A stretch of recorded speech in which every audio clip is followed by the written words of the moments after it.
আশীর্বাদ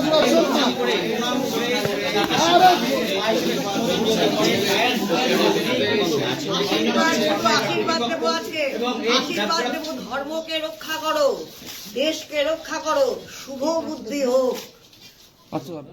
ডাবগ্রাম ফুলবাড়ি বিধানসভা কেন্দ্রকে ঘিরে এবার তৈরি হয়েছে এক অভিনব রাজনৈতিক পরিস্থিতি, যেখানে আবেগ আর প্রতিদ্বন্দ্বিতা পাশাপাশি চলছে। একসময় রাজনৈতিক গুরু ও শিষ্য এবার নির্বাচনী ময়দানে মুখোমুখি। এই কেন্দ্রে বিজেপির প্রার্থী বর্তমান বিধায়ক শিখা চ্যাটার্জি, যিনি 2021 সালের নির্বাচনে তৃণমূল কংগ্রেসের নেতা গৌতম দেবকে পরাজিত করে জয়ী হয়েছিলেন। অন্যদিকে তৃণমূল কংগ্রেস এবার প্রার্থী করেছে কাউন্সিলর রঞ্জনশীল শর্মাকে। রাজনৈতিক মহলের মতে রঞ্জনশীল শর্মার রাজনৈতিক জীবনে শুরুই হয়েছিল শিখা চ্যাটার্জির হাত ধরে। সেই সূত্রেই তাদের সম্পর্ক শুধুমাত্র রাজনৈতিক নয়, ব্যক্তিগতভাবেও গভীর। তবে 2021 সালের আগে দল বদলের রাজনীতিতে পথ আলাদা হয়ে যায় শিখা চ্যাটার্জি যোগ দেন বিজেপিতে, আর রঞ্জন থেকে যান তৃণমূল কংগ্রেসে। প্রার্থী তালিকা ঘোষণার পর বৃহস্পতিবার সকালে শিলিগুড়িতে এসে এক আবেগঘন মুহূর্তের সাক্ষী থাকলো রাজনৈতিক মহল। রঞ্জনশীল শর্মা প্রকাশ্যে শিখা চ্যাটার্জিকে মা বলে সম্বোধন করে প্রণাম করেন এবং তার আশীর্বাদ নিয়ে নির্বাচনী প্রচার শুরু করেন। এই দৃশ্য ঘিরে রাজনৈতিক অঙ্গনে শুরু হয়েছে জোর চর্চা। রক্ষা করো, দেশকে রক্ষা করো।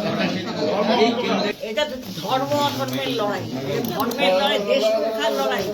এই লড়াই কে জিতবে? দেশ তো, দেশকে তো রক্ষা করতে হবে। দেশ রক্ষা করার জন্য লড়াই হচ্ছে। এই লড়াই ধর্মের লড়াই, এই যুদ্ধ ধর্মের যুদ্ধ। শুনুন, আমি আপনাকে একটা কথা বলি। জয় ধর্মের জয় চাইছি আমরা, মা ছেলের জয় না। না প্রার্থী মা, না প্রার্থী ছেলে। ধর্ম অধর্মের যুদ্ধ হচ্ছে। এই যুদ্ধে আমরা ধর্মের জয় চাইছি। মানে ছেলে কি কারণে জয়? এইটা ছেলে মায়ের প্রশ্ন নেই, ছেলে মায়ের ব্যক্তিগত প্রশ্ন। আপনার কেন ব্যক্তিগত জায়গায় কেন যান? ব্যক্তিগতটা ব্যক্তিগত। ছেলে মা ছিল, আছে, আগামী দিনও থাকবে। কিন্তু রাজনীতির ক্ষেত্রে রাজনীতি আলাদা, ওর মেরু আলাদা, আমার মেরু আলাদা হতেই পারে। গণতন্ত্রে এটা স্বাভাবিক। কারণ যখন বয়স হয়ে যায়, মা ও ছেলে এক ভাবনায় চলে না। মায়ের ভাবনা অন্য হয়, ছেলের ভাবনা অন্য হয়। এখানেও ঠিক তাই দাঁড়িয়েছে। মায়ের ভাবনা অন্য দাঁড়িয়েছে, ছেলের ভাবনা অন্য দাঁড়িয়েছে, হতেই পারে। তা আমার ব্যাপার হচ্ছে, আমি ছেলেকে আমার ভাবনায় আনতে পারিনি, এটা হচ্ছে আমার ডিসপ্লে।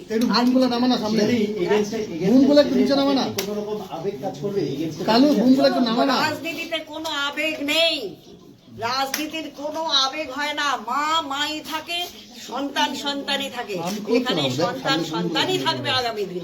কিন্তু ব্যক্তিগত যুদ্ধ কোনোদিন হয় না, এখানে হবে না।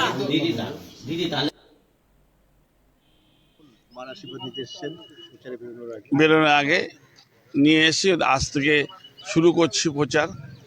ডাবগ্রাম ফুলবাড়িতে কেন্দ্রে বাংলার মুখ্যমন্ত্রী মমতা বন্দ্যোপাধ্যায় এবং অভিষেক বন্দ্যোপাধ্যায় আস্থা রেখেছেন আমার উপরে। কাজে আমি চাইবো যে ওনাদের এই বিশ্বাসটাকে পূরণ করবার জন্য এবং মানুষের কথাকে বলবার জন্য লেজিসলেটিভে গিয়ে মানুষের কথা বলবো যে অবশ্যই এটাকে পৌরসভা করে দেওয়া হোক। এখানে একটা কলেজের খুব দরকার। সমস্ত উন্নয়ন 2011 সাল থেকে 21 সাল অবধি এই অঞ্চলে হয়েছে। রেজিস্ট্রি অফিস থেকে যা রাস্তাঘাট দেখেন সমস্তটাই, সাফারি পার্ক থেকে মানে বললে অনেক কিছু, কিন্তু 21-এর পর থেকে 26 স্তব্ধ হয়ে গেছে। যে রাস্তাটা দিয়ে যাচ্ছি, এই রাস্তাটা কিন্তু 2021-এর আগেই হওয়া। এখানে পুরো শান্তিনগরটা আন্ডারগ্রাউন্ড সিস্টেমটাকে নিয়ে যাওয়া, মাটির নিচ দিয়ে কাজ করা, এই মমতা বন্দ্যোপাধ্যায় 2011 থেকে 21-এর মধ্যে। তারপরে একটা পাথর পড়েনি, কিচ্ছু হয়নি, কিচ্ছু পড়েনি। এই দুরবস্থার থেকে মানুষকে রেহাই দিতে পৌরসভা আলাদা করতেই হবে।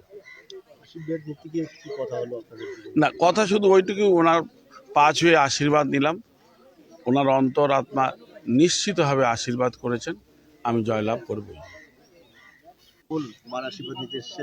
ডাবগ্রাম ফুলবাড়ি বিধানসভা কেন্দ্রকে ঘিরে এবার তৈরি হয়েছে এক অভিনব রাজনৈতিক পরিস্থিতি, যেখানে আবেগ আর প্রতিদ্বন্দ্বিতা পাশাপাশি চলছে। একসময় রাজনৈতিক গুরু ও শিষ্য এবার নির্বাচনী ময়দানে মুখোমুখি। এই কেন্দ্রে বিজেপির প্রার্থী বর্তমান বিধায়ক শিখা চ্যাটার্জি, যে 2021 সালে নির্বাচনে তৃণমূল কংগ্রেস নেতা গৌতম দেবকে পরাজিত করে জয়ী হয়েছিলেন। অন্যদিকে তৃণমূল কংগ্রেস এবার কংগ্রেসের প্রার্থী করেছে কাউন্সিলর রঞ্জনশীল শর্মাকে। রাজনৈতিক মহলের মতে রঞ্জনশীল শর্মা রাজনৈতিক রাজনৈতিক জীবনে শুরু হয়েছিল শিক্ষা চ্যাটার্জির হাত ধরে। সেই সূত্রেই তাদের সম্পর্ক শুধুমাত্র রাজনৈতিক নয়, ব্যক্তিগতভাবেও গভীর। তবে 2021 সালের আগে দল বদলের রাজনীতিতে পথ আলাদা হয়ে যায় শিক্ষা চ্যাটার্জি যোগ দেন বিজেপিতে, আর রঞ্জন থেকে যান তৃণমূল কংগ্রেসে। এখনকার মতো এই পর্যন্ত। ধন্যবাদ। সঠিক সময় সঠিক খবর।